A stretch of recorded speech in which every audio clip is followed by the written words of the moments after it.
Hello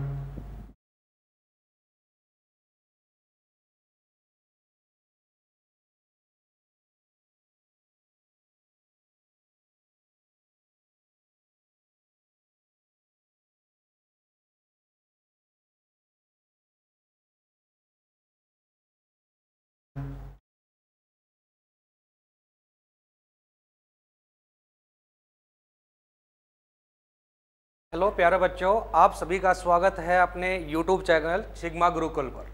जैसे बच्चों हमने आपसे कहा था कि हम अपना एक बैच लॉन्च कर रहे हैं, पीजीआई बैच।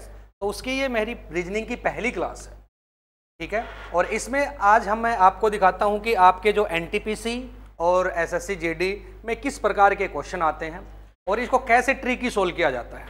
जो भी क्वेश्चन आएगा उस क्वेश्चन में जो रूल रिलेशन बनते हैं साथ हम करते चलेंगे, ठीक है। तो आप देखो बच्चों, ये आपको कितना फ़ायदा देता है, ठीक है। ये बैच आपको कितना फ़ायदा देता है। जो क्वेश्चन है वो सेम जो है आपके एनटीपीसी एंड जीडी के लिए या एसएससी का कोई भी एग्ज़ाम हो, आप उसके लिए भी इसका हेल्प ले सकते हो।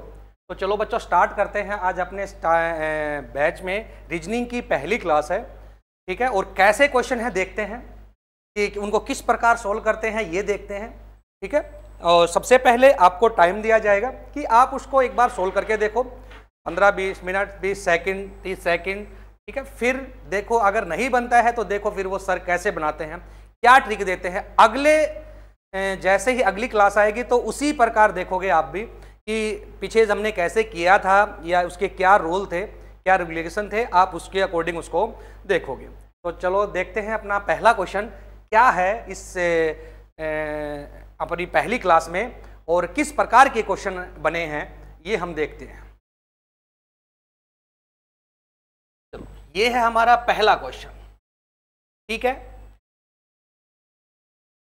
जब दर्पण में को नीचे दिखाया के अनुसार m और n पर रखा जाए तो दी गई संख्या सही दर्पण छवि का चयन करें। कि सिर्फ साफ दिख रहा है कि ये m और n एक मिरर है, ठीक है। और इस मिरर में इधर एक वर्ड लिखा है। इस वर्ड को कहता है कि बताओ कैसी आकृति मिरर में दिखाई देगी। हमें इमेज बतानी है इस वर्ड की कि मिरर में कैसी दिखाई देगी। अब बच्चों मिरर में जब हम किसी चीज को देखते हैं, मिरर में हम किसी चीज को देखते हैं तो उसमें कैसा दिखाई देता है। उसमें बच्चों लेफ्ट की चीज राइट और राइट की चीजें लेफ्ट, अपोजिट दिखाई देता है। तो सबसे पहला काम आप क्या करोगे कि ये जो वर्ड है इस वर्ड को देखो, ठीक है। इस वर्ड को समझो, ये वर्ड क्या है। अब वर्ड को पढ़ने की जरूरत है, ठीक है। ये है क्या, अब इसको देखने की इसकी बनेगी क्या। तो मैंने क्या कहा, मैंने कैसे क्लास में कराया और क्या ट्रिक है इसकी, आप इसको अपने रफ शीट पे उतार लो, ठीक है। रफ शीट पे एज इट इज उतारोगे जैसे दिया गया है। फिर उस रफ शीट की पेज को लेफ्ट या राइट में पलटो। पलटने के बाद पीछे जो इमेज बन के आती है बच्चों वो मिरर इमेज होती है। क्या कहा मैंने कि जो भी यहां पर वर्ड लिखा होगा उस वर्ड को अपनी रफ शीट पे एज इट इज उतारना है। या तो लेफ्ट की तरफ उसको उठाओ पेज को, या राइट की तरफ उठाओ। पीछे जो इमेज बन के आएगी वो बच्चों मिरर इमेज है। आपको चेक करने की भी जरूरत नहीं है कि कौन सा अल्फाबेट किस प्रकार जाएगा, कैसा उसकी इमेज बनेगी, सोचने की भी जरूरत नहीं। चुटकियों में आपका क्वेश्चन शॉर्ट आउट हो जाता है।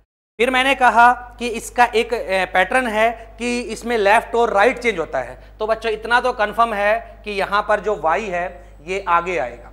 अब y आपको पता है मिरर इमेज में अल्फाबेटों के 26 अल्फाबेटों में से 11 अल्फाबेट ऐसे होते हैं जो कभी अपनी इमेज चेंज नहीं करते, ठीक है। कभी भी अपनी इमेज चेंज नहीं करते और उन इमेजों में y भी एक अल्फाबेट होता है।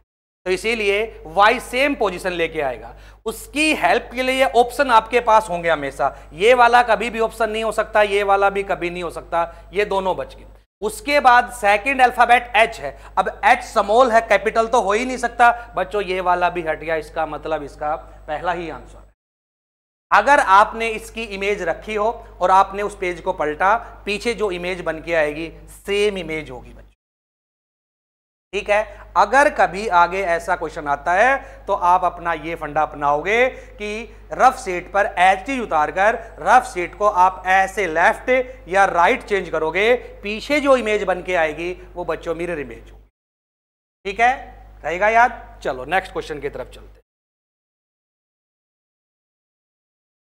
सेकंड क्वेश्चन है बच्चों हमारे पास, in a certain code language heart game is coding is alarms coffee where is code as bottles and warm games is coded as bottle coffee, what is the code of heart। अब बच्चों इतना पढ़ने की भी जरूरत नहीं है paper में, सीधी सी बात है। जब आपने इनको पढ़ा है चैप्टर वाइज तो आपको क्वेश्चन देखते ही पता चल जाना चाहिए कि ये क्वेश्चन किस चैप्टर से है, ठीक है। और ये हमने जब पढ़ाया था तो हमें बताया गया था कि ये कौन सी टाइप है और किस चैप्टर में आती है। तो बच्चों जब कभी भी कोड से सर्टेन कोड से कोई कोड क्वेश्चन आता है तो समझ लो वो कोडिंग डिकोडिंग का है। ये टाइप नंबर 4 है और इस टाइप नंबर 4 को हमने नाम दिया था चाइनीज कोडिंग डिकोड। सेम यहां पर कुछ है वर्ड दिए गए और वर्डों की ही कोडिंग दी गई है। चाइनीज का मतलब होता है बच्चों कई बार यहां पर ऐसे वर्ड मिल जाते हैं जो चाइनीज सी लैंग्वेज में दिखाई पड़ते हैं, ठीक है। तो यहां तो वर्डों की सेंस। अब आपको कुछ नहीं करना, आपको इसके पूरे क्वेश्चन के हर अल्फाबेट का कोड नहीं, आप फटाफट ये देखोगे क्या पूछा है, ठीक है, किसका कोड पूछा है, हार्ट। अब हार्ट का हमें फटाफट ये देखना है बच्चों कि किस लाइन में उस कोड वर्ड को बनाया गया। एक बार यहां यूज हुआ है बच्चों और एक बार आपका बाकी कहीं पर यूज नहीं हुआ। अब यहां यूज हुआ तो इसके साथ क्या है बच्चों, गेम्स, ठीक है। अब गेम्स कहां पर है, हमने ये देखा तो गेम्स बच्चों यहां पर है, ठीक है। और गेम्स यहां पर है तो हमें पता है कि इन दो वर्डों के कोड ये बनाए गए हैं, ठीक है। इन दो वर्डों के कोड ये बनाए गए हैं तो उसी प्रकार हमारे पास इन दो वर्डों के कोड ये है बच्चों। अब अगर ये कोड हैं तो फिर आपको पता है गेम यहां पर रिपीट हुआ है, गेम यहां पर, तो इन दोनों कोडों में रिपीट क्या हुआ है बच्चों, कॉफी, ठीक है। तो ये तो किसके लिए कब रिपीट हो गया फिर गेम, तो बचा क्या, हार्ट। तो इस हार्ट के लिए आपका कोड क्या रहेगा बच्चों, अलार्म। कैसा लगा, बहुत ही इजी क्वेश्चन होते हैं। आपको जब पेपर में देखा जाए तो फटाफट क्वेश्चन को पढ़ने की जरूरत नहीं है बच्चों कि क्या लिखा है, क्वेश्चन देखते ही हमें यह पता चल जाना चाहिए कि ये क्वेश्चन किस चैप्टर से आया है, ठीक है। तो अब इस प्रकार के क्वेश्चन को पूरा लिखेंगे फिर बनाएंगे, बहुत टाइम लग जाएगा। तो इसीलिए फटाफट जिस क्वेश्चन में जो वर्ड पूछा गया उस वर्ड को देखो। वर्ड को देखने के बाद पहले तो ये देखो कि ये वर्ड किसी लाइन में कॉमन है, अगर ये कॉमन है तो उसका कोड भी कॉमन आएगा, अगर ये कॉमन नहीं है तो फिर उसका कोड भी कॉमन नहीं है, वो वहीं पर ही उसी लाइन में बनाया गया है, ठीक है। उस लाइन में बनाया गया है तो फिर हम ये देखेंगे कि उस वर्ड के साथ जो वर्ड बनाए गए हैं वो कॉमन होने चाहिए। वो कॉमन मिल जाते हैं तो फिर उसके कोड भी कॉमन मिलेंगे, बाद में जो कोड कॉमन नहीं मिलता वो उसका कोड होता है। ये था हमारा सेकंड क्वेश्चन। नेक्स्ट क्वेश्चन की तरफ बढ़ते हैं। क्या है बच्चों, एक जहां पर भी बच्चों ऐसे पॉइंट्स लगे आते हैं, पॉइंट्स को हम करते हैं रेशियो। हमने ये पढ़ा हुआ है रेशियो में, मैथ में, और यहां रीजनिंग में भी एक ऐसा होता है। तो आपको पता होगा ये क्वेश्चन देखते ही कि ये क्वेश्चन कौन से चैप्टर का है। तो बच्चों ये है एनालॉजिक, सादृश्यता चैप्टर का है, ठीक है। जहां पर भी आपको ये रेशियो लगे हुए मिल जाते हैं तो वो चैप्टर एनालॉजिक्स होता है।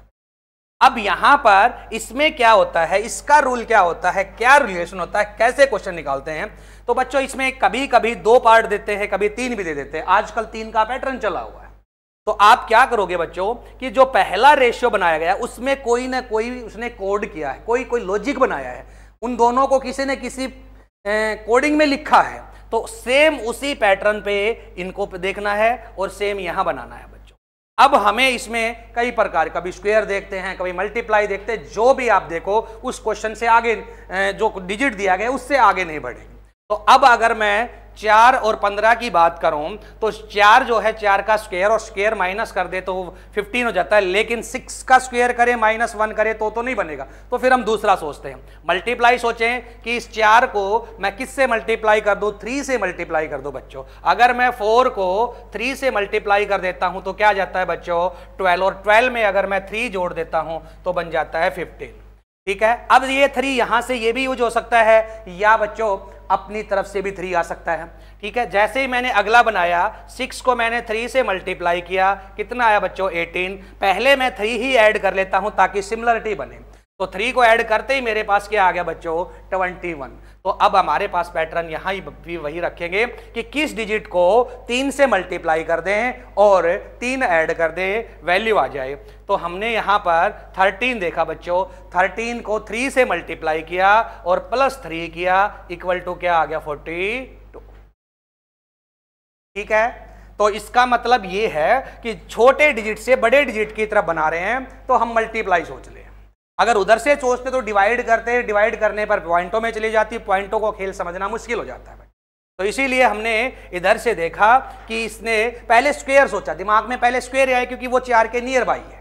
ठीक है, वो जब स्क्वायर बना तो मैंने क्या कहा बच्चों, इन दोनों में जो सिमिलरिटी होगी वो यही बनाओगे। उधर स्क्वायर सोचा तो अगले वाले में भी स्क्वायर सोचा, तो 6 का जब स्क्वायर सोचते हैं तो 21 से मोर देन बहुत ज्यादा आ जाता है। जो इसके पैटर्न को फॉलो नहीं करता तो मैंने इसको छोड़ दिया। फिर मैं मल्टीप्लाई पे आया, मल्टीप्लाई सोचते ही मेरे पास टाइम आया कि इसको देखा कि मैंने इसको 3 से मल्टीप्लाई किया, प्लस 3 किया, मेरे को 15 मिल गया।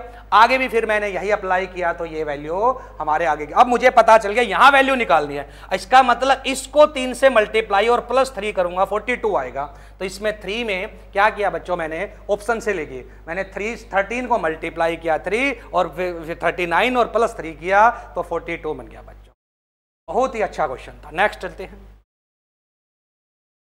क्वेश्चन नंबर हमारे पास है भाई, फिर वही रेशियो लगा है, एनालॉजिक से। एनालॉजिक है तो बच्चों हमने पहले वाले पार्ट को समझा, अर्जेंटीना पेसो। अब बच्चों ये थोड़े से एनालॉजिक में जो वर्ड से रिलेटेड आते हैं, कई बार क्वेश्चन जीके पे भी पहुंच जाते हैं, कुछ साइंस से रिलेटेड भी आ जाते हैं। तो जब वर्ड आते हैं यहाँ पर तो इन वर्डों की सेंस के बारे में ही सोचते हैं। कभी कभी यहाँ इसका एंटोनियम्स लिखा होता है, सिनोनियम्स लिखा होता है, अगले वर्ड को भी सेम रिपीट करना होता है, वर्डों को वर्डों की सेंस के अकॉर्डिंग। पर पैटर्न वही है बच्चों, एनालॉजी का पैटर्न वही है कि पहले वाले पार्ट में जो रिलेशन आप देखोगे सेकंड पार्ट में सेम लगाओ। अब आपको इसका, अर्जेंटीना एक देश है, कंट्री है, आगे क्या लिखी है उसकी करेंसी पेसो। तो इसीलिए अब आपको जापान जो भी कंट्री है उसका आपको करेंसी के बारे में पता होना चाहिए, नहीं तो बच्चों क्वेश्चन छूटेगा। ठीक है, तो ये थोड़ा सा जीके है तो थोड़े से पढ़ोगे जीके को, साथ साथ ये भी याद हो जाएंगे। इनमें क्या करना है बच्चों, करेंसी याद कर लेते हैं, कैपिटल याद कर लेते हैं, और उनके किसी देश में पीएम जो भी रहे, हमारे ही देश के हम जो पीएम और जो भी प्रेसिडेंट हुए हैं उनके कि 4 प्रेसिडेंट, वहां पर दूसरे देश का प्रेसिडेंट, ये हमें देखने पड़ते हैं, जीके के इन्वॉल्विंग हो जाती है बच्चों। तो जापान का आपको याद होगा तो बना दोगे, नहीं तो बच्चों ये काम क्वेश्चन छोड़ के ही आओगे। तो जापान की जो करेंसी है बच्चों क्या है, येन है। ठीक है, वेरी गुड। चलो नेक्स्ट क्वेश्चन देखते हैं बच्चों, बहुत ही अच्छा क्वेश्चन था ये भी। नेक्स्ट, ये जब आकृतियों वाले क्वेश्चन आते हैं बच्चों, तो आकृतियों में मैंने बताया है 5 प्रकार की नॉन वर्बल रीजनिंग होती है। 5 चैप्टर आते हैं नॉन वर्बल में, जिसमें से ये एक चैप्टर है। क्या कहा गया है इसमें, select the option figure which is the abundant in the given figure. इस आकृति में ऑप्शन में से कौन सी आकृति इसमें निहित है, आपको ये ढूंढना है कि इन चारों में से कौन सी आकृति आपको वहां पर दिखाई देती है। लिखा हुआ है रोटेशन इज नॉट अलाउड, आपको ये ऑप्शन घुमाने की जरूरत नहीं है, सिमिलर मिलनी चाहिए। ये अगर नहीं लिखा होता वर्ड तो आप इसको एंगल वाइज घुमा के भी रख सकते हैं, लेकिन कभी ऐसा बच जाए बच्चों कि 2 आकृति आपको सिमिलर लग रही है, 2 में आपको सेम पोजीशन, सर इसको रोटेट करके भी लगा रहा हूं उसको भी रोटेट, तो फिर आपका वो ऑप्शन करेक्ट माना जाएगा जिसकी रोटेशन कम है, चाहे वो लेफ्ट है और चाहे राइट। जिसका एंगल रोटेशन कम होगी वही ऑप्शन पहली प्रोबेबिलिटी रखेगा। अगर ये वर्ड लाइन नहीं लिखी, अगर ये लाइन लिखी है तो मुझे इसको एज इट इज ढूंढना पड़ेगा। ठीक है, तो इसको ढूंढने के लिए आप 1 बाय 1 ऑप्शंस को देखते हुए चलोगे। तो जैसे ही मैंने 4th ऑप्शन को देखा बच्चों, ये साफ आकृति यहां पर बनी हुई दिखाई। अब ऐसा आप अपनी स्क्रीन पे तो नहीं कर सकते और रफ शीट पे उतारोगे टाइम लगेगा, इसलिए बच्चों ये देखने ही पड़ते हैं। ठीक है, ये रोटेशन वर्ड ना लिखा होता तो फिर आप रोटेट करके भी देख सकते थे, अगर ये लिखा है तो फिर एज इट इज सिमिलर आकृति आपको दिखनी चाहिए। तो 4th देख लो, वहां पर आपको साफ दिखाई दे रही है। करेक्ट है बच्चों, बहुत अच्छे। Next question. नेक्स्ट, ये ऐसे जब आती है तो लिखा है इसमें कि सीरीज, क्या है हमारे पास है सीरीज। यहां पर एक क्वेश्चन मार्क है और हमें ये देखना है कि यहां पर कौन सा ऑप्शन यहां पर लगाएं कि जिससे ये सीरीज कंप्लीट हो जाए। तो जब भी कभी आपको अल्फाबेटों से रिलेशन कोई क्वेश्चन आता है, वो चाहे क्वेश्चन किसी भी प्रकार का हो, चाहे कोडिंग डिकोडिंग हो, चाहे सीरीज हो, चाहे एनालॉजी हो, आपको उनके रैंक पता होना चाहिए, उनकी पोजीशन पता होना चाहिए कि कौन सा अल्फाबेट कितने नंबर पे आता है। ये बहुत जरूरी है पेपरों में। रीजनिंग अगर पढ़ रहे हो बच्चों तो आपको अल्फाबेटों का खेल पता होना चाहिए। क्या होता है, कभी अल्फाबेटों की राइट साइड पोजीशन, कभी लेफ्ट, कभी तो रिवर्स आते हुए उसकी पोजीशन के कुछ कोडिंग या कुछ लॉजिक बना लेता है, कभी लेफ्ट हैंड साइड। ये दोनों आपको पता होना चाहिए। एक पता कर लो, दूसरे की जरूरत नहीं है बच्चों कि ए जो है वो 1 पे होता है तो राइट हैंड साइड से इसको 27 में से लेस करो 26। ये इनकी दोनों पोजीशन आपको पता होना चाहिए। या जिन दो डिजिटों का सम 27 बनता है, उन दोनों पर आने वाले अल्फाबेट एक दूसरे के अपोजिट होते हैं और वही उनके एक दूसरे के रैंक बनाते हैं। अब यहां चलते हैं। अगर आपको ये याद है, ठीक है, ये सीरीज याद है, मतलब कि अल्फाबेट सीरीज याद है, तो बगैर देखे क्वेश्चन का आंसर निकल जाए। अगर बच्चों नहीं याद है, कुछ बच्चे ऐसे भी होंगे जिसको अभी नहीं याद किया है, नए नए जुड़े हैं, तो बच्चों आप सबसे पहले अपनी रफ शीट पर एक अल्फाबेट ए से जेड तक लिख के रखना, क्योंकि पेपर में 100%, चाहे वो किसी का भी पेपर हो, हमेशा 5-7 क्वेश्चन अल्फाबेट बेस मिल जाते हैं, तो उसका आप यूज कर सकते हो। जैसे मैं आपके साथ हूं, याद नहीं है तो बच्चों यहां पर लिख लोगे आप, ठीक है, कोई थोड़ा सा टाइम लग जाएगा। जिसको याद है तो फिर तो आपको पता है, फटाफट आप देख के बना सकते हैं। कैसे, बस इसका पैटर्न समझ लो। जैसे मैंने यहां पर लिखा 3, 10, 5, 26, यहां पता नहीं क्या है, ये 23, 6, 25 एंड 22, यहां पर 24, 22, 20, 17, 2, 19 एंड 18। पहले पहले अल्फाबेट से आओ बच्चों। यहां पर क्या है, क्या हुए हैं सर, 17 था, 20 आ गया, 3 माइनस हुए हैं, सॉरी प्लस हुए हैं। फिर यहां पर क्या हुए हैं बच्चों, अगले वाले में 3 प्लस हुए हैं। अब यहां पर पहले डिजिट में प्लस कर लो, 23 में 3 ऐड करेंगे, यहां पर क्या आएगा बच्चों, 26 आएगा बच्चों। क्या आएगा, 26। और 26 में 3 ऐड करूंगा, सी आ जाएगा बच्चों, क्योंकि आपको पता है अल्फाबेट सीरीज राउंड सर्कल में घूमती रहती है। ए से स्टार्ट करते हैं जेड और जेड से आगे बढ़े तो 27 होता है, इस पे ए आता है। ऐसे ही रिवर्स भी घूम जाती है बच्चों, अल्फाबेट सीरीज राउंड सर्कल में ऐसे ही घूमती रहती है। अब हमें पता चल गया पहला अल्फाबेट क्या आएगा, जेड आएगा बच्चों। आपका ऐसा कोई पेपर नहीं होता कोई ये कहे कि सर ऑप्शन ना मिले, हर क्वेश्चन पेपर में क्वेश्चन में ऑप्शन होते हैं। तो जैसे ही पहला अल्फाबेट आया, दिमाग का नजर आप ऑप्शन पे भी डालोगे कि इसमें हमारा पहला अल्फाबेट क्या आया है बच्चों, जेड। और फटाफट देखा हमने जेड एक ही ऑप्शन में दिखाई दे रहा है, देख लो।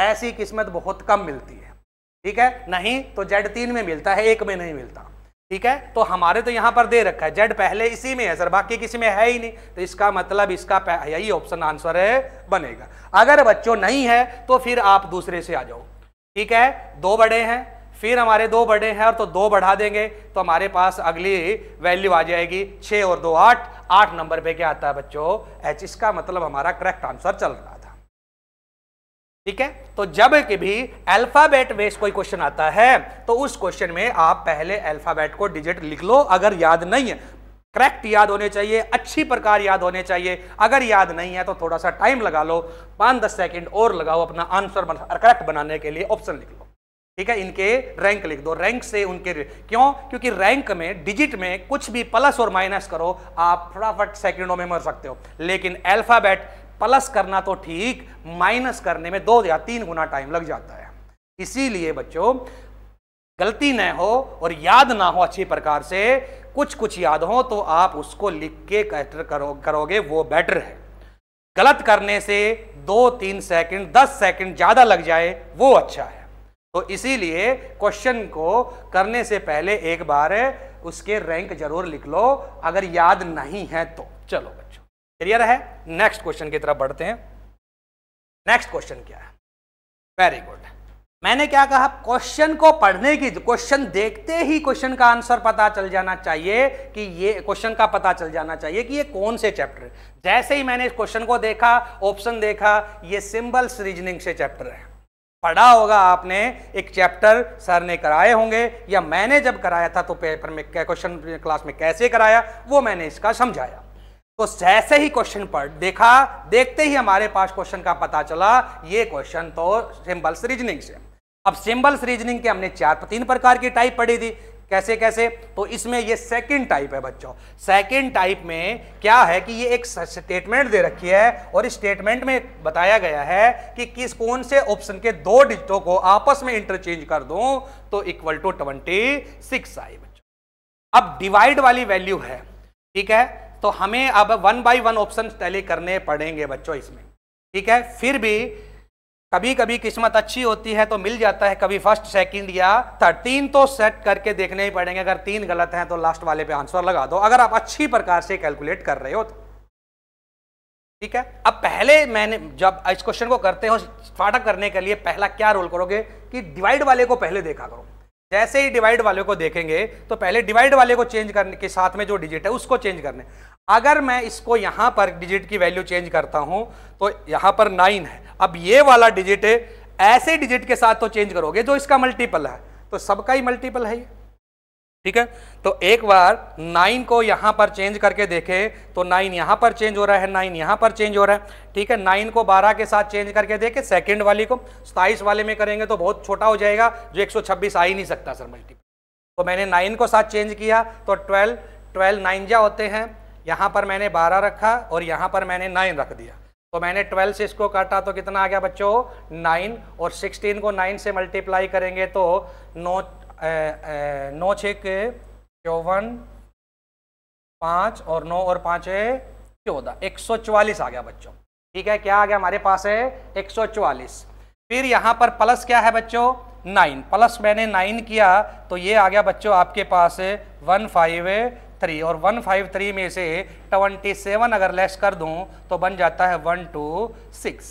तो मैंने इसको कैसे सेकंड वाला अपनाया कि मैंने सोचा अगर यहां पर ये डिजिट अपनाते हैं और इनको चेंज करते हैं तो ये वाला सेम हो जाएगा, और यहां पर इसको सेम करेंगे तो आगे वाली वैल्यू मल्टीप्लाई में बहुत ही छोटी हो जाएगी, जो 126 को तरफ नहीं लेके जाए। इसका मतलब 27 को मैं चेंज नहीं कर सकता।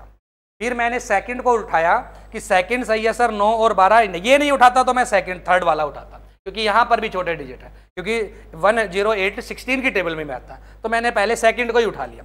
सेकंड में क्या है डिजिट छोटे हैं, मल्टीप्लाई करेंगे तो बड़ी डिजिट आएगी जो 126 की तरफ। अगर डिजिट आउटर साइड छोटी है तो फिर मैं बड़े वाला ऑप्शन की तरफ चलता पहले, ठीक है। तो जैसे ही मैंने सेकंड को उठाया ये इसके अंदर करेक्ट किया, ये कंप्लीटली सेट हो गया और इक्वल टू वैल्यू 126 भी दे रहा है। तो इसका मतलब इसका आंसर बच्चों यही है।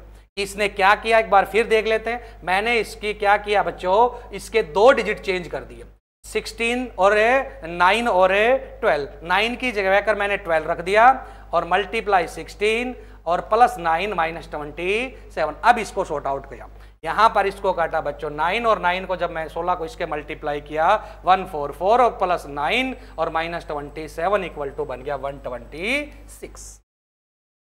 क्या कहता कि 2 ऑप्शन के कौन से 2 डिजिट हैं जिनको आपस में चेंज करने पर वैल्यू 126 आए। क्लियर है बच्चों? चलो नेक्स्ट क्वेश्चन की तरफ बढ़ते हैं। बहुत ही अच्छा क्वेश्चन था ये भी। ऐसे क्वेश्चन होते हैं जो थोड़ा सा टाइम ले जाते हैं। चलो इस पे चलते हैं। अब ऐसे क्वेश्चनों में कुछ है लॉजिक मेरे पास आपके लिए कि जब कभी भी ये फिर वही सिंबल्स रीजनिंग सेकंड टाइप, आजकल ये क्वेश्चन ज्यादा पैटर्न पे चल रहे हैं। चलो मैंने ऐसे क्वेश्चनों के लिए है मेरे पास कुछ, मैंने कहा था आपको कि ऐसे क्वेश्चनों को जल्दबाजी में कैसे करेंगे कि पहले डिवाइड वाले उठाया करो, ठीक है। डिवाइड वाला जैसे फर्स्ट है डिवाइड और लास्ट है डिवाइड, फर्स्ट डिवाइड और लास्ट डिवाइड।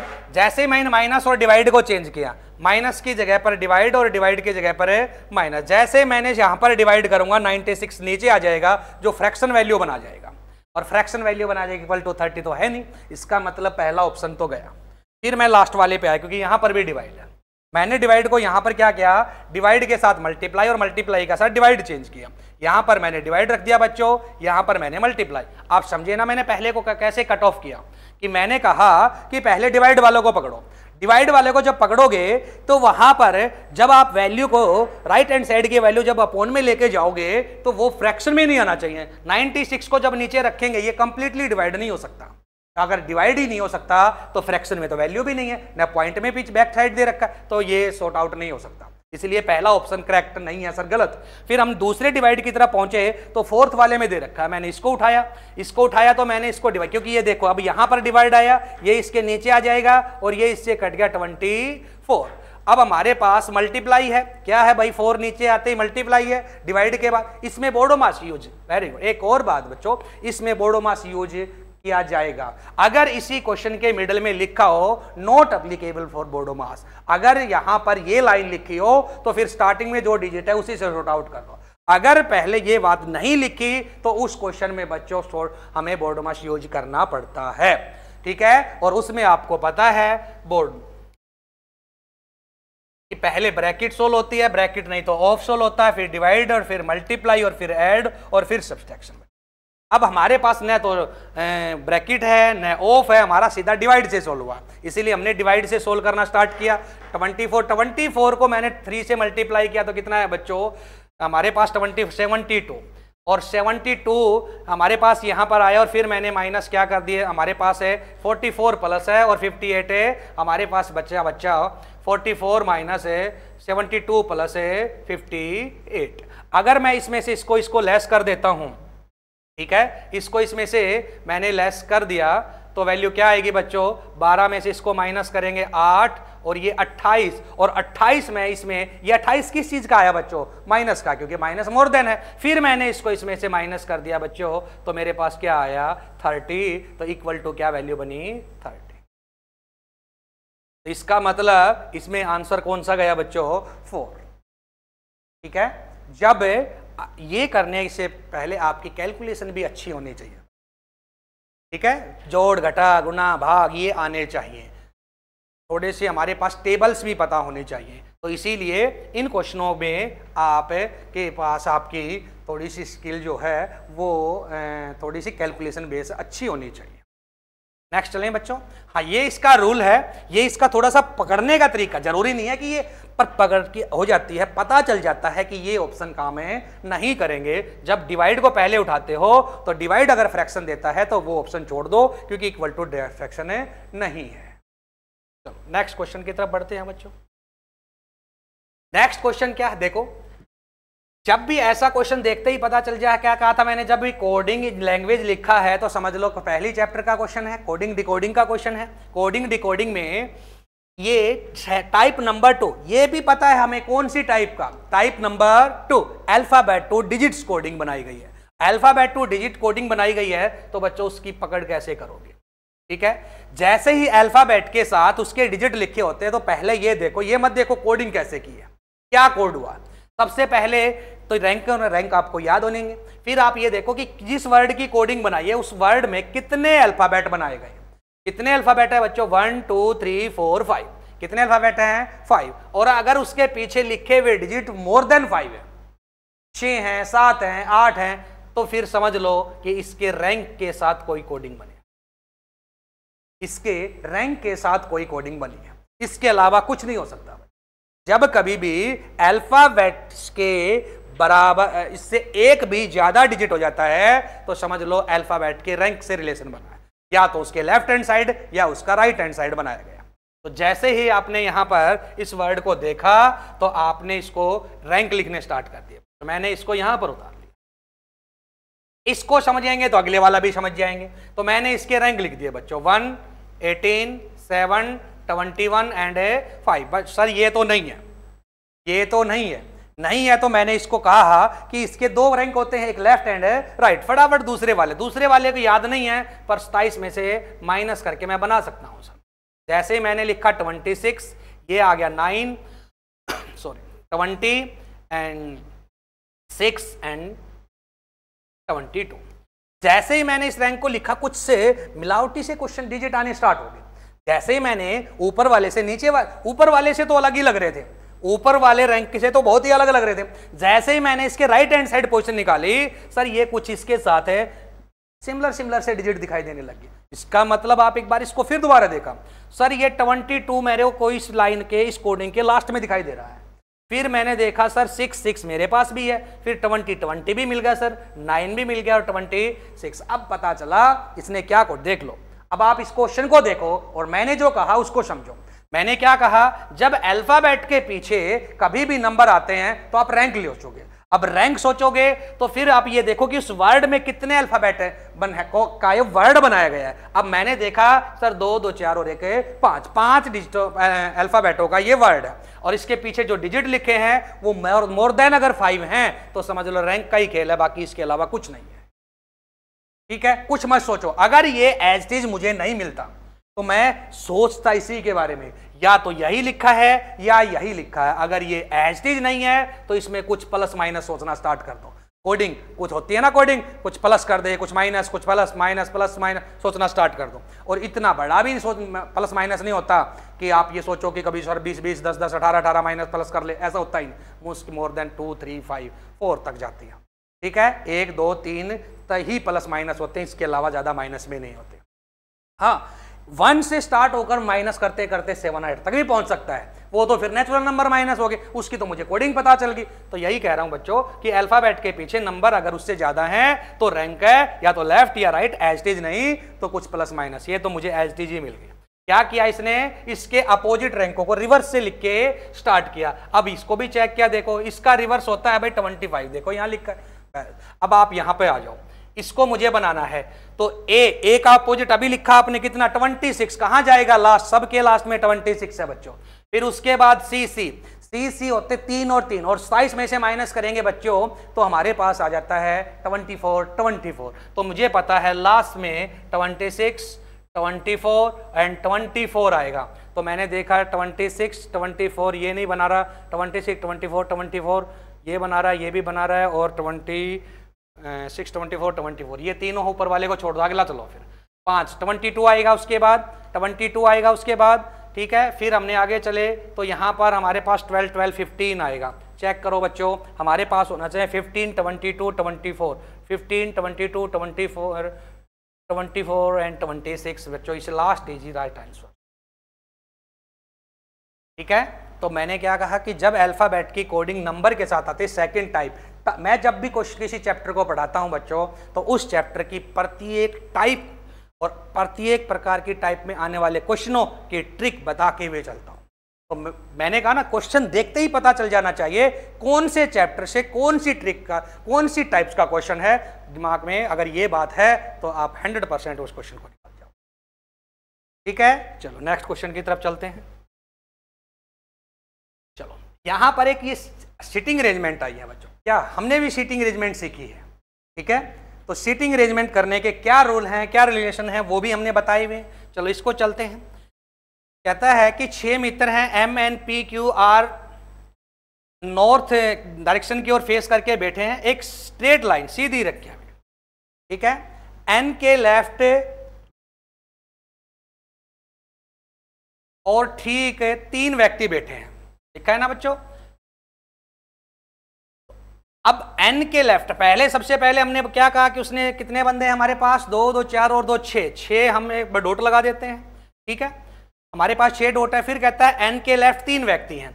अब n के लेफ्ट 3 व्यक्ति हैं तो लेफ्ट और राइट की बात करें तो अपनी यूज होती है बच्चों, नॉर्थ हो, ईस्ट हो, वेस्ट हो, हमेशा फ्रंट पे लेते हैं। हमें कहा गया कि n के लेफ्ट 3 बंदे हैं तो या तो n यहां पर है या यहां पर है या यहां पर है बच्चों। ठीक है, यहीं पर बात है हमारे पास, n के लेफ्ट 3 बंदे हैं। चलो आगे चलते हैं, n के लेफ्ट 3 बंदे। फिर कहता है ओ n के ठीक राइट और बैठा, ओ n के ठीक राइट और बैठा है तो n यहां पर होगा, यहां पर होगा, यहां तो हो ही नहीं सकता। राइट और बैठा है तो o यहां पर है बच्चों। ठीक है, m और p q के पड़ोसी हैं। ठीक है, इमीडिएटली नेबर हैं तो m और p, तो m और p के नेबर हैं तो इधर तो आ ही नहीं सकते, आएंगे इधर ही भाई। इसका मतलब या तो इन पे हो सकते हैं या आगे जाएंगे। हमें पता है कि m और p q के नेबर हैं, q के नियर बाई m और p हैं, ऐसे भी हो सकते हैं और ऐसे भी हो सकते हैं भाई। आगे चलते हैं, कोई और आएगा। फिर कहता है इसी प्रकार m o के लेफ्ट फोर्थ है, m बंदा o के लेफ्ट, o m ये है, इसका लेफ्ट हैंड इधर आएगा, फोर्थ जाना है 1 2 3 4, यहां पर क्या आएगा, m आएगा बच्चों। m अगर यहां पर आएगा तो फिर हमें पता है कि m और p पड़ोसी हैं किसके, q के, तो यहां पर तो q आ ही नहीं सकता बच्चों।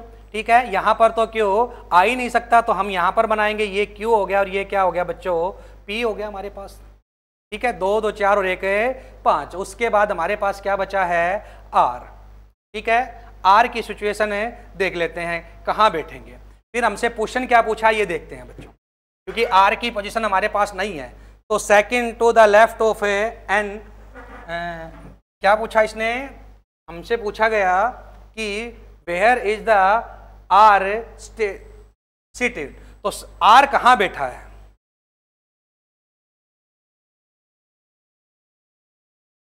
आर की इसमें कोई अंडरस्टैंडिंग, कोई क्वेश्चन की कोई स्टेटमेंट दे नहीं रखी इसमें, चलो कोई बात नहीं। आर यहां पर भी आ सकता है और आर यहां पर भी आ सकता है।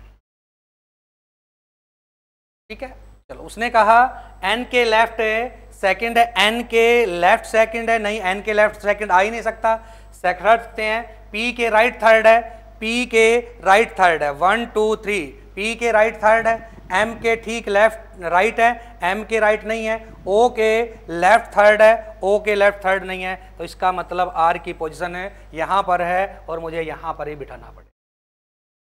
पी के राइट थर्ड है, तो इसका मतलब इसको उठा के ऑप्शन के साथ चलना, कैन नॉट डिटरमाइंड है ही नहीं, तय नहीं किया जा सकता, चारों ऑप्शन बनाए गए हैं, तो इसका मतलब आर की पोजीशन यहां पर आएगी, ओ यहां पर आएगा, फिर एन आएगा, फिर क्यू, फिर ओ क्यू और फिर एम। क्वेश्चन के ऑप्शन के साथ आर की 2 पोजीशन आ गई, क्योंकि आर की यहां पर कोई स्टेटमेंट नहीं बनाई गई, आर की यहां पर कोई भी स्टेटमेंट नहीं बनाई गई, मेरे माइंड में 2 बातें रहेंगी आर की। ठीक है, तो मेरे पास ये 4 बंदे 5 बंदे हमारे पास ऑलरेडी सेट हो चुके हैं। उसके बाद आर को लेफ्ट या राइट दोनों जगह पे सेट करें, फिर हम ऑप्शन पे चले, क्योंकि आर के 2 पोजीशन बन रही हैं और दोनों में से फिर आर का कोई कैन नॉट डिटरमाइंड का ऑप्शन नहीं है, तो मुझे इसी के साथ फॉलो करना पड़ा। ये तो क्लियर हो ही नहीं सकती, तो इसीलिए हमारे पास क्या बचा कि पी के राइट थर्ड है, बिल्कुल है, पी के राइट थर्ड है। चलो नेक्स्ट क्वेश्चन बच्चों, स्टेटमेंट वाले क्वेश्चनों को थोड़ा सा ध्यान से करेंगे फिर बनाएंगे। चलो नेक्स्ट आ गई, फिर वही है, सीरीज है बच्चों। क्या है, सीरीज है, सीरीज है बच्चों। ऐसी सीरीज को फटाफट, फिर मैंने कहा रैंक देखोगे, अगर रैंक याद है तो फिर कोई देखने की जरूरत नहीं है, सीरीज हमेशा ऐसे ही चलती है। ठीक है, जैसे हमने यहां पर देखा ए के बाद क्या है बी, और बी के बाद क्या आना चाहिए सी, और फिर डी हो गया और फिर क्या आ गया ई। इतना कंफर्म हो गया कि पहला अल्फाबेट सी है, सब में सी है बच्चों। आगे चलते, सी के बाद क्या आया है डी, सी के बाद क्या आया बच्चों डी, डी के बाद क्या आता है हमारे पास ई, और ई के बाद क्या है अब सी ई। ये वाला ऑप्शन नहीं हो सकता, ये नहीं हो सकता है, या तो ये होगा ये होगा। उससे आगे चलते, ई के बाद एफ आ गया, एफ के बाद क्या आएगा बच्चों जी। ये वाला आंसर सही नहीं है, answer is A correct second है। अल्फाबेटों के डिजिटों के साथ चलोगे तो क्वेश्चन की सेंस से जल्दी पकड़ करोगे।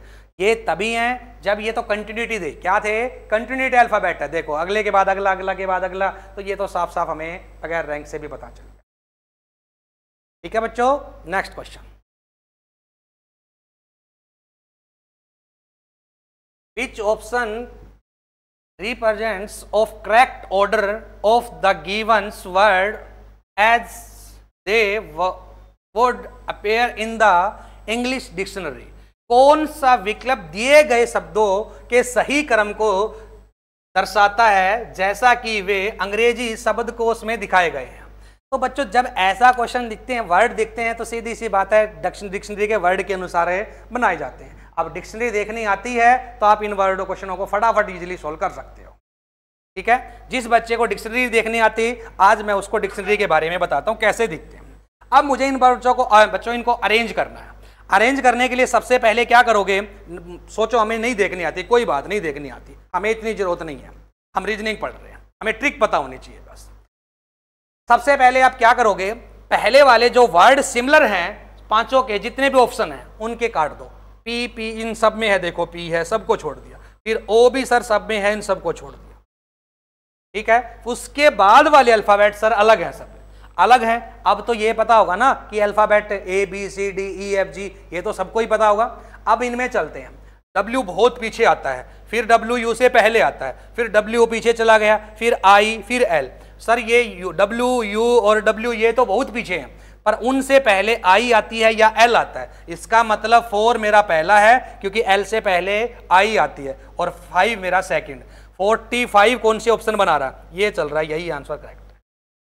सारे अरेंज करो तो फिर क्यों, क्योंकि हर बार यही नहीं पूछता इसकी अरेंज, कहता है अल्फाबेटों को अगर ऑर्डर में लगाएं तो मिडिल अल्फाबेट क्या होगा, थर्ड क्या होगा, फोर्थ क्या होगा, मुझे सारे अरेंज करने। अब अगले वाले पे आ जाते हैं, ये 2 ऑप्शन चले गए। उसके बाद W कॉमन है, फिर U है, U पहले आता है, W पहले आता है, सर U आता है, इसलिए सेकंड ऑप्शन यहां पर आ गया। फिर सर W दोनों का सिमिलर आ जाए तो काट दो, D पहले आती है, इसका मतलब थर्ड और फिर फर्स्ट, यही ऑप्शन करेक्ट था। देख लो, चेक करो। जब डिक्शनरी ऑर्डर में लगाने होते हैं तो पहले जो कॉमन वर्ड होते हैं, कॉमन अल्फाबेट होते हैं, उनको छोड़ दो, उसके बाद वाले पकड़ करो। जितने कॉमन है सारे निकाल दो सबके, अपने आप फटाफट अरेंज लग जाएगा फिर ये, ठीक है, फिर देखने की जरूरत नहीं पड़ती। चलो नेक्स्ट आ जाते हैं। Very good, options. ये क्वेश्चन है बच्चों एनालॉजिक्स सीरीज, कहता है कि ये 4 सीरीज बनाई गई, 5वीं सीरीज क्या आएगी बच्चों, ये इसके अंदर लिखे हुए ऑब्जेक्ट्स हैं। क्या है ये ऑब्जेक्ट्स, ये मूव कर रहे हैं, चलते हुए जा रहे हैं, ठीक है। अब इन चलने की रोटेशन सभी की पकड़ने की जरूरत नहीं, किसी एक को पकड़ लो, कैसे रोटेट करता हुआ जा रहा है, ठीक है। हमने देखा बच्चों, देखो बीच में वैल्यू बदलती हुई जा रही है, फिर हमने देखा यहां पर S यहां पर था, S यहां पर आया, फिर S नीचे आया, फिर ऊपर चला गया। देखो कोई एक एलिमेंट पकड़ लो, कोई भी पकड़ लो, जो भी आपका मन करे। जैसे मैंने S यहां पर दिखा, फिर अगले वाली सीरीज में S ऊपर चला गया, फिर S नीचे आ गया, S ऊपर चला गया। सर S की रोटेशन बदल रही है, ऊपर नीचे, तो इसका मतलब कंफर्म है S यहां आएगा, ठीक है। अब ऑप्शन चला, इस ऑप्शन में S नहीं, इसमें भी S नहीं है, उसमें इसी में S है। कई बार किस्मत एक ही ऑब्जेक्ट से आ जाता है। फिर सर मिडल की वैल्यू मैंने देखा यहां पर 4 है, फिर यहां पर ये वाला यहां आ गया, देखो, ठीक है, फिर ये वाला यहां आ गया, देखो, फिर हमारे पास फिर यहां पर आ गया। सर मेरे को पता चला बीच में जो है ना, ऊपर वाले दोनों ही आते जा रहे, कभी लेफ्ट कभी राइट, कभी लेफ्ट कभी राइट। यहां मैंने देखा ये ऊपर नीचे चल रहे हैं, यहां ऊपर में कभी ये नीचे आ रहा है, वो कभी लेफ्ट वाला, कभी क्या, कभी लेफ्ट, एक बार लेफ्ट एक बार राइट। यहां पर देखो C है, फिर हमारे पास आगे वाली पे गए, Z मतलब पीछे वाला, ये वाला आगे आ गया, फिर यहां पर 4 आ गया, तो अब क्या आना चाहिए C, तो मिडिल वैल्यू क्या आई C, देख लो इसमें C है, आगे बढ़ने की जरूरत ही नहीं पड़ी, यही करेक्ट आंसर है, चेक कर लो, ठीक है। किसी एक एलिमेंट, सारे एलिमेंट्सों को पकड़ने की जरूरत नहीं है बच्चों पेपर में, किसी एक एलिमेंट्स की मूव्स देखो वो कैसे रोटेट करता हुआ जा रहा है, उसके बाद उसकी पोजीशन पता चल जाए। ऑप्शंस में नेगेटिविटी जरूरी होती, इन नॉन वर्बल पिक्चर में नेगेटिविटी कि ये तो आंसर हो ही नहीं सकता, मुझे पता चला ये भी नहीं हो सकता, ये भी नहीं हो सकता, ये क्योंकि S बता रहा है ऐसा। फिर एक और देख लिया करेक्ट आ रहा है या नहीं आ रहा, तो फिर मैंने मिडिल वैल्यू को चेक किया, मिडिल वैल्यू ने भी हमारे पास यही आया, करेक्ट यही answer. Very good, next question बच्चों। फिर रेशियो लगे हुए हैं, इसका मतलब भाई एनालॉजी का चैप्टर है, क्वेश्चन है बच्चों। गोल्डस्मिथ मतलब कि सुनार, ऑर्नामेंट मतलब कि भाई सुनार क्या करता है, आभूषण बनाता है। सुनार क्या करता है, आभूषण। सुनार के साथ आभूषणों की हमारे पास है रिलेशन दिया गया है। नेक्स्ट है हमारे पास स्क्लोपेटर। अब ये है मूर्तिकार। स्क्लोपेटर का मतलब क्या होता है, मूर्तिकार। मूर्तिकार बनाएगा, मूर्ति बनाएगा, मूर्ति बनाएगा तो सेंट्स रेत की वैल्यू ने, और ये म्यूजियम में इसका कोई काम, स्टोन पत्थर का यूज करता है, पर पत्थर यूज करके पत्थर से कई चीजें बन सकती हैं, पर उससे हमारे पास है बस्ट। इसका मतलब बस्ट मतलब कि मूर्तियां के बने हुए चीजें, तो यहां पर हमारे पास क्या आ गया बच्चों, बस्ट। नेक्स्ट फिर एक क्वेश्चन और आया बच्चों हमारे पास, सीटिंग अरेंजमेंट। ठीक है, क्या है बच्चों हमारे पास है सीटिंग अरेंजमेंट। भाई हमारे पास 6 बच्चे हैं हमारे पास, JKLMN, एक सर्कल पे बैठे हैं, ठीक है, और सारे के सारे सेंटर की ओर, फेस केंद्र की ओर मुंह करके बैठे हैं। सबसे पहला रूल यही कहता है बच्चों, आप 6 डॉट लगा दोगे इसके ऊपर, 6 कट लगा दो, जितने कैंडिडेट उतने डॉट लगा दो। आगे पढ़ो, कहता है JN के राइट है सेकंड है, J जो है N के राइट सेकंड है, जे एन के राइट है सेकंड है बच्चों, ठीक है, जे एन के राइट है सेकंड। अगर जे का फेस है सेंटर की होता है, राइट हैंड इधर होगा और राइट सेकंड है। ओ एम और जे का पड़ोसी है, ओ जो है एम और जे का पड़ोसी है, इसका मतलब इस पे ओ एम और जे आएंगे, इधर तो आ ही नहीं सकते, ठीक है, क्योंकि पड़ोसी हैं। फिर कहता है के एल के राइट सेकंड है, के जो है एल के राइट सेकंड है, के बंदा एल के राइट सेकंड है। ओ के ठीक है राइट कौन बैठा है, एम एम और जे का निकट पड़ोसी है। ओ एम और जे तो ये रहा आपके पास बच्चों, और जे ये है, तो फिर इधर तो हमारे पास है एम और ओ आ नहीं सकता, तो यहां पर हमारे पास क्या आएगा, ओ आएगा, और यहां पर क्या हो गया मेरे पास है एम। ये हमारे पास स्टेटमेंट पहले ही कवर कर रहे थे, ये ध्यान नहीं हुआ। ये एल जे उसने क्या कहा, ओ बंदा एम और जे के बीच का पड़ोसी है, पड़ोसी है तो इसका मतलब जे अगर यहां पर है तो राइट हैंड साइड ही जाएंगे, इधर आएंगे तो फिर ओ को ही तो लगा पाएंगे, एम का तो यूज ही नहीं कर सकते। तो यहां पर हमारे पास है ओ आ गया और यहां पर क्या आ गया एम। फिर कहता है एल के राइट क्या कहा गया उसने भाई, सेकंड है, के एल के राइट है सेकंड है, के बंदा एल के राइट सेकंड है, तो के क्या आया यहां पर आया, ये पूरी स्टेटमेंट में। अब उसने क्वेश्चन क्या पूछा, ओ के ठीक है राइट कौन बैठा है, ओ के ठीक राइट, ओ बंदा यहां पर है, इसका राइट हैंड उधर जाएगा, ठीक राइट कौन बैठा है भाई, एम बैठा है, कौन बैठा है एम बैठा। थोड़ा सा ध्यान से देख के सीटिंग अरेंजमेंट वाले क्वेश्चन किया करो, ठीक है, क्योंकि इनमें गलत ज्यादा होने के चांस रहते हैं। टाइम तो लगता है पर कुछ क्वेश्चन ऐसे भी होते हैं जो 20-20 5-5 सेकंड में भी हो जाते हैं, जैसे पीछे वाला क्वेश्चन था। चलो नेक्स्ट क्वेश्चन चले बच्चों, आया बात समझ में। अगर कोई स्टेटमेंट की कवर ना हो तो उनको बाहर रख लिया करो, उसके बाद वो अपने आप इसमें चली जाएंगे। चलो नेक्स्ट चलते हैं, बड़ा प्यारा क्वेश्चन है, डाइस पॉइंट लगे हैं, तो पॉइंटों को आप डिजिट में कर सकते हो क्योंकि ये काउंटेबल है। जो काउंटेबल ना हो तो वो हमारे पास पता है कि वो कौन सी डाइस होती है। जब काउंटेबल हैं तो डाइस है कौन सी होती है हमारे पास है, या तो स्टैंडर्ड हो सकती है या फिर जर्नल। यहां पर पूछा गया है 5 के अपोजिट क्या है, 5 के अपोजिट क्या है, तो मैंने देखा बच्चों 5 यहां पर है, 5 यहां पर है, तो हमने देखा 3 और 1 और 3 और 1। जब कोई दो फेसेस सेम हो जाते हैं, किसी भी डाइस में दो फेसेस अगर सेम हो जाते हैं तो जो बच जाते हैं वे एक दूसरे के अपोजिट होते हैं। ये हमारा जर्नल डाइस का रोल नंबर 2 है, इसको कहते हैं डबल्स कॉमन। पढ़ा होगा आपने डबल कॉमन। हमने देखा कि 5 के अपोजिट पूछा गया है, क्या पूछा गया है बच्चों, 5 के अपोजिट पूछा गया है, तो मैंने देखा 1 3 1 3 दो फेसेज अगर कॉमन हो जाते हैं तो जो बचे हुए फेसेज होते हैं वो एक दूसरे के अपोजिट होती है। तो 5 के अपोजिट क्या चला गया बच्चों, ये जब हमने क्लास की थी तो हमने ये रूल समझे थे, ठीक है। तो इस प्रकार के रूल जो कि जब कभी भी काउंटेबल नहीं है तो वो होती है जर्नल डाइस। यहाँ अल्फाबेट आ जाए, सिंबल्स आ जाएं, कलर्स के नेम आ जाएं, तो उसे कहते हैं जर्नल डाइस, ठीक है बच्चों, क्या कहते हैं जर्नल डाइस। और अगर यहाँ पर काउंटेबल है तो वो स्टैंडर्ड डाइस भी हो सकती है। क्या हो सकती है कि स्टैंडर्ड डाइस भी हो सकती है। स्टैंडर्ड डाइस मतलब लूडो, इसमें फिक्स होते हैं, 1 के अपोजिट 6 होता है, 2 के अपोजिट 5 होता है, 3 के अपोजिट क्या होता है बच्चों 4 होता है, ठीक है। और इसकी पहचान क्या है, कैसे पता चले कि स्टैंडर्ड है, कि जो फेस दिखाए गए हैं इसमें किसी भी एडजेसेंट साइड पे सम 7 नहीं आना चाहिए।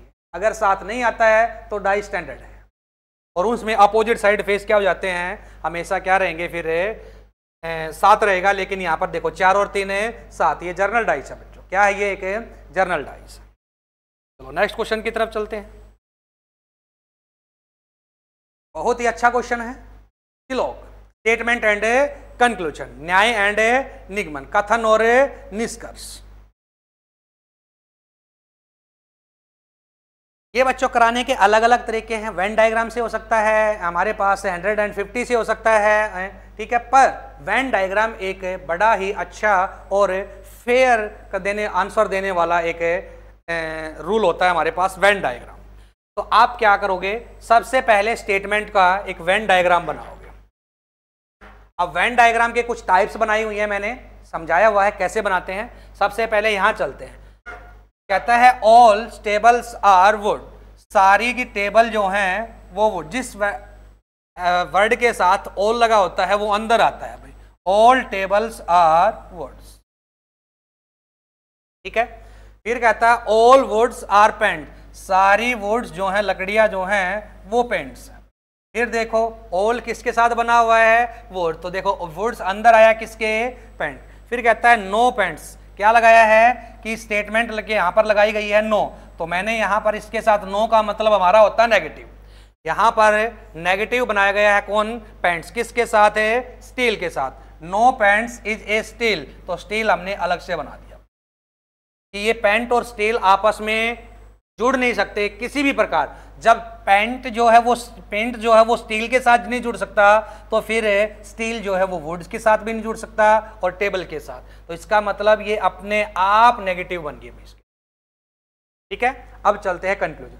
All steels can be woods, all steels can be woods, सभी स्टील्स लकड़ी हो सकते हैं। क्या स्टील लकड़ी हो सकते हैं, बिल्कुल भी नहीं हो सकते, क्योंकि पेंट ही नेगेटिव है तो वुड तो नेगेटिव हो गया। कैन बी हमारे पास कह रहा है कि कैन बी वुड्स, बिल्कुल नहीं हो सकते। हो सकते थे कब, अगर ये वुड्स पेंट से बाहर होता, अगर ये वुड्स पेंट से बाहर होता तो हो सकते हैं, जरूरी नहीं है इसके साथ टच होना। अगर ये इस नेगेटिव जोन से बाहर निकल जाता तो पॉसिबिलिटी क्रिएट कर जाता। अगर ये नेगेटिव जोन में है, और भी अच्छी प्रकार समझो तो इस जितना एरिया नेगेटिव है आप उसको डायरेक्ट कर दो, इसके अंदर से अगर कोई कंक्लूजन पूछेगा तो वो नेगेटिव ही होना चाहिए। अगर पॉजिटिव है, पॉसिबिलिटी पूछ रहा है, गलत है। पॉजिटिव मतलब ऑल और सम की सेंस, और नेगेटिव पॉसिबिलिटी मतलब कुछ भी हो सकती है, पॉजिटिव या नेगेटिव, पर पॉजिटिव और नेगेटिव की तो जो स्टेटमेंट की पॉसिबिलिटी बननी चाहिए। अब आप बताओ कि ये कह रहा है कि कुछ वुड जो है या सारे वुड जो है वो स्टील्स होने की संभावना है, नहीं, हो ही नहीं सकते। क्यों, क्योंकि जब तक पेंट ही अगर स्टील नहीं है तो वुड भी स्टील से नहीं हो सकता। नेक्स्ट क्वेश्चन, नेक्स्ट कंक्लूजन है सम पेंट्स आर स्टील, कहता है कुछ पेंट स्टील हैं। सम पेंट्स आर स्टील, क्या कुछ पेंट स्टील हैं। अब नेगेटिव स्टेटमेंट थी तो कंक्लूजन कैसे पॉजिटिव हो सकता है, तो इसीलिए ये भी गलत है। तो दोनों के दोनों कंक्लूजन गलत है। तो कंक्लूजन फर्स्ट और सेकंड दोनों ही कंक्लूजन गलत हैं। तो ये लिखा देखो, neither conclusion first and nor second. ये नाइदर कब लगता है, ये नाइदर की जो सेंस आती है ये कब लगती है, जब कंक्लूजन ही दो हों, जब कंक्लूजन ही दो हों और दोनों के सब्जेक्ट प्रीडिकेट सेम ना हो और दोनों गलत हों, तो बच्चों वहां पर नाइदर लगा, बोथ रॉन्ग भी नहीं, अगर होता मिलेगा भी नहीं तो हम क्या लगा देते हैं, नाइदर वाली कंडीशन लगा देते। इसका मतलब भी होता है कि बोथ रॉन्ग, दोनों के दोनों गलत है। ठीक है बच्चों, आई बात समझ में हमारे पास। चलो नेक्स्ट क्वेश्चन करते हैं। सीरीज बच्चों, क्या है ये सीरीज, एक क्वेश्चन सीरीज बनाई गई है और बीच में क्वेश्चन मार्क है, तो बताओ इसमें यहां पर क्या है। बच्चों सीरीज जब भी कुछ समझ में ना आए तो सीरीज का एक सीधा सा फंडा है, आप डिफरेंस करना स्टार्ट करो, आप अंतर करो, जितने डिजिट दिए गए आप एक बार अंतर करो। अब पीछे से हमने अंतर किया, यहां पर कितना आया भाई 20, ठीक है, यहां पर मैंने अंतर किया 11, 6 और 3 और 1 16, ठीक है, यहां पर अंतर किया तो कितना आया बच्चों 4। अब अंतर जैसे मैंने देखा तो मुझे यहां अंतर बनाना पड़ेगा, तो पहले जब अंतर देखा तो यहां पर कितने माइनस हुए हैं 4, मैंने यहां पर भी 4 माइनस कर दी। 4 अगर माइनस करता हूं तो यहां पर कितना आ जाता है 12।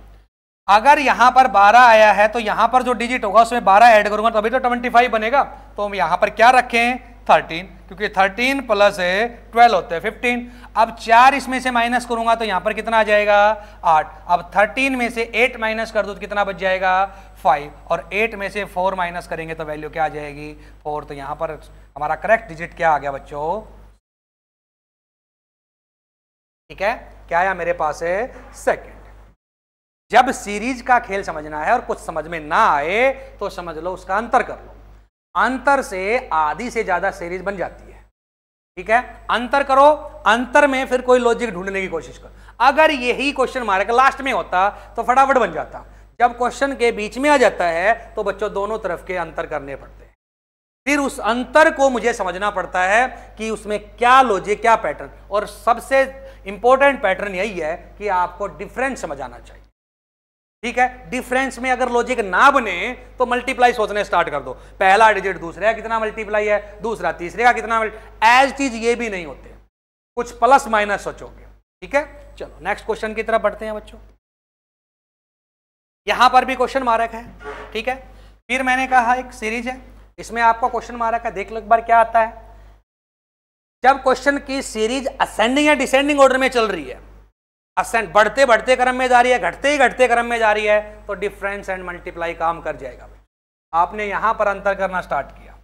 ठीक है, कितने का अंतर आया भाई, 7 का। फिर आपने यहां पर अंतर किया, कितने का आया, 11 का। ठीक है, फिर आपने यहां पर अंतर किया तो कितने का अंतर आया भाई, 13 का।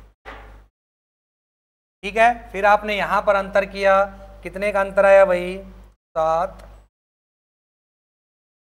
17 का। अब आप ये बताओ कि ये जो अंतर चल रहा है क्या है, कोई बात समझ में आई? 7 के बाद 11 है, 11 के बाद 13 है, ओड नंबर तो नहीं है, क्या है ये, एक है प्राइम नंबर। वेरी गुड बच्चों, प्राइम नंबर। प्राइम नंबर 5, 7, 11, 13, 17, 17 के बाद प्राइम नंबर क्या आता है बच्चों, 19। क्या आ जाता है, 19। ठीक है, और 19 जब इसमें ऐड करता हूं तो बच्चों कितना आ जाएगा, 83। और 19 के बाद प्राइम नंबर क्या आता है बच्चों, 23। और 23 जब ऐड कर देता हूं तो 106। तो इसलिए आंसर करेक्ट क्या हुआ बच्चों, 83। अंतर बहुत कुछ डिपेंड करता है, अंतर पर सीरीज का बहुत कुछ पार्ट डिपेंड करता है। अंतर को समझ, ये नहीं अंतर करते ही कुछ आंसर बन जाएगा, अंतर को भी समझना पड़ेगा, अंतर क्या आया है। ठीक है, अंतर क्या हो सकता है, अंतर प्राइम नंबर का हो सकता है, अंतर ऑड नंबर का हो सकता है, अंतर जो है इवन नंबर का, अंतर मल्टीपल का हो सकता है, अंतर स्क्वायर क्यूब का हो सकता है। ठीक है, अगर ये पैटर्न ना बनाए, कुछ लॉजिक इनका पैटर्न ना बने आपके, तो मल्टीपल सोचना स्टार्ट कर दो। सर अंतर बना ही नहीं, कुछ लॉजिक ही नहीं बन रहा था, तो मल्टीपल सोचना स्टार्ट कर दो। ठीक है, दूसरा डिजिट पहले कितना मल्टीप्लाई, एज चीज नहीं तो प्लस माइनस, खुद जैसे 1 multiply plus 1, 2 multiply plus 2, 3 multiply plus 3, ऐसे ही मल्टीप्लाई सोचा करो। ठीक है, नेक्स्ट क्वेश्चन चलते हैं। Blood relation. ठीक है, क्या है ये, ब्लड रिलेशन का चैप्टर है बच्चों। इसमें ये है टाइप नंबर 3। क्या है टाइप नंबर 3, रिलेशंस। ठीक है, symbols blood relation, symbols relations भी कह सकते हैं इनको। ठीक है, सिंबल के साथ कोडिंग करता है। ऐसे क्वेश्चनों के लिए हम फटाफट, हमने क्या किया इसमें, हमने इसमें रूल बनाए हुए हैं बच्चों। क्या कि अगर मैंने ऊपर की तरफ एरो लगाया तो ये फादर एंड मदर को रिप्रेजेंट करेगा, अगर नीचे की तरफ एरो लगाते हैं तो बच्चों ये सन एंड डॉटर को रिप्रेजेंट करता है, और इक्वलिटी की बात करें बच्चों तो ये ब्रदर एंड सिस्टर को रिप्रेजेंट करता है, और स्माइल शॉट की अगर बात करें तो हस्बैंड एंड वाइफ को। मेल के लिए हम प्लस यूज करते हैं और फीमेल के लिए माइनस यूज करते हैं। अब ये एक स्टेटमेंट है। ठीक है, ये स्टेटमेंट है तो ये एक परिवार है बच्चों। क्या है ये, एक है परिवार। अगर मैंने इस परिवार को जोड़ दिया और जोड़ने के बाद चाहे इसमें कुछ भी क्वेश्चन पूछो, अब इसको जोड़ने के लिए यहां पर कुछ सिंबल्स के रिलेशन बनाए गए हैं। कहता है a minus B means b is the mother of a plus B means b is the father of a। तो यहां पर बच्चों ध्यान दोगे कि पीछे वाले अल्फाबेट का आगे वाले अल्फाबेट के साथ रिलेट किया गया है। कई बार आगे वाले अल्फाबेट का पीछे के साथ कर लेता है, और ये सिंबल फिक्स नहीं होते बच्चों कि एट द रेट का मतलब ब्रदर ही होता है, ऐसा कुछ नहीं है, वो हर क्वेश्चन में ये चेंज करता रहता है। तो बच्चों यहां पर अब हम इसको क्वेश्चन को देखते हैं और इसका आंसर में क्या बताया गया, स्टार। स्टार में क्या कहा गया है हमारे पास, स्टार में कहा गया है कि B is the son of A, B जो है ए का पुत्र है। तो यहां पर हम कहेंगे बी ए का पुत्र है, तो बी पुत्र है तो बच्चों क्या लगाएंगे हमें, प्लस किसका पुत्र है ये, ए का, तो हमने ए लगाया। मैंने कहा ना कि ये वाला सिंबल नीचे की तरफ देखे तो सन एंड डॉटर, ऊपर फादर या मदर, पर बी का जेंडर क्लियर है कि ये बेटा है, ए का तो नहीं आया इसलिए मैंने छोड़ दिया। अब अगले पे आए प्लस। प्लस मीन्स क्या है भाई, B is the father of A, तो यहां पर सी जो है फादर है किसका, बी का, सी फादर है बी का। अब सी फादर है बी का क्लियर है, तो सी बी से ऊपर ए भी है, तो अगर सी इसका फादर है तो इन दोनों का हस्बैंड एंड वाइफ बनाना पड़ेगा। सी फादर है तो ये क्या आ जाएगी, मदर। ए का जेंडर भी क्लियर हो गया भाई। फिर एट द रेट की बात करें, B is the brother of A, तो इसका मतलब डी सी का भाई है, डी जो है वो सी का भाई है, तो डी यहां पर आएगा और किसका भाई है, सी का।